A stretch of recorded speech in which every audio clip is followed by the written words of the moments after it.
મહિલા police કર્મીઓએ reconstruction દરમિયાન આરોપીની સાણ ઠેકાણે લાવી દીધી।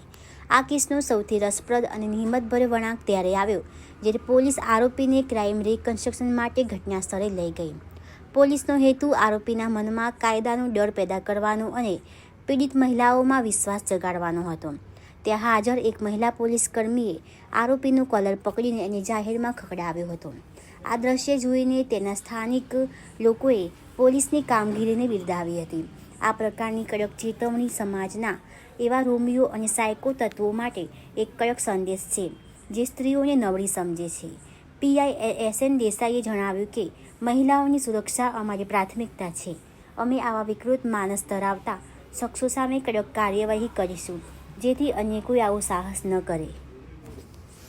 ઉધના પોલીસ સ્ટેશન વિસ્તારમાં ઉધના પોલીસને એક ખાનગી ફરિયાદ મળેલી હતી કે કોઈ અજાણ્યા માણસ દ્વારા સવારના સમયમાં જે મહિલાઓ મોર્નિંગ વોક કરવા માટે નીકળે છે તો કોઈ યુવાન દ્વારા મહિલાઓની છેડતી કરવામાં આવી રહી છે તેવી ખાનગી ફરિયાદના આધારે પોલીસે વોચ ગોઠવેલી હતી અને છેલ્લા 3 દિવસથી પોલીસ વોચમાં બેઠી હતી। એ દરમિયાન સીસીટીવી એનાલિસિસ અને ખાનગી માહિતી દ્વારા આરોપી આઈડેન્ટિફાઈ કરીને આરોપીને પકડી લેવામાં આવેલો છે।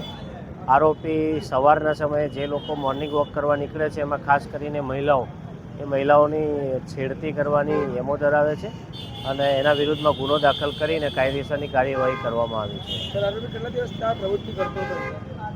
પોલીસના તપાસ દરમિયાન એવું ધ્યાનમાં આવ્યું છે કે આરોપી છેલ્લા 10 દિવસથી આ ટાઈપનું કૃત્ય કરતો હતો અને પોલીસને જે માહિતી મળી છે એ આધારે એનાલિસિસ કરી આઈડેન્ટિફાઈ કરીને આરોપીને પકડી લેવામાં આવ્યો છે।